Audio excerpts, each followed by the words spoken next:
ዛሬ ጠዋት 32 ኢትዮጵያውያን ወደ ሀገራቸው ተመልሰዋል። የታይላንድ መንግስት ያልተቀበላቸው ወደ 300 ልጆች የማይናማር ካምፕ ውስጥ አሉ። 32 ልጆች መተናል።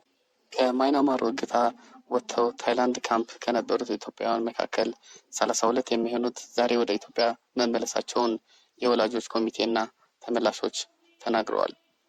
የወላጆቹ ኮሚቴ እንደተናገሩት ዛሬ ጠዋት 32 ኢትዮጵያውያን ወደ ሀገራቸው ተመልሰዋል ብሏል።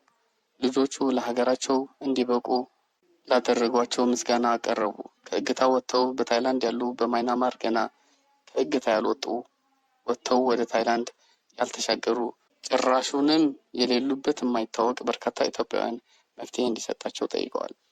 ከተመላሾቹ መካከል አንዱ 32 ልጆች መምጣታቸውን አረጋግጦ የታይላንድ መንግስት ያልተቀበላቸውን ወደ 300 ልጆች የማይናማር ካምፕ ውስጥ ያሉት 32 ልጆች መተናል ሲል ተናግሯል።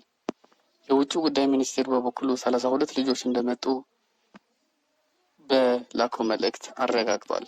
ሚኒስቴር ባወጣው መግለጫ ከማይናማር እገታ ወጥተው ወደ ታይላንድ ከተሻገሩ 133 ኢትዮጵያውያን መካከል 32ቱ ወደ ሀገራቸው ገልጾ 43 ኢትዮጵያውያንን ደግሞ ዛሬ ምሽት ይገባሉ ተብሎ ይጠበቃል ብለዋል።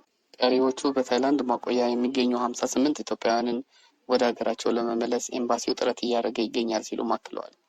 ጃፓን በሚገኘው የኢትዮጵያ ኤምባሲ በኩል በማይናማር አስቸጋሪ ሁኔታ የተገኙ ሌሎች ኢትዮጵያውያንን ወደ ታይላንድ በማሻገር ወደ ሀገራቸው ለመመለስ ጥረት እያደረገ ነው ሲልም አክሏል።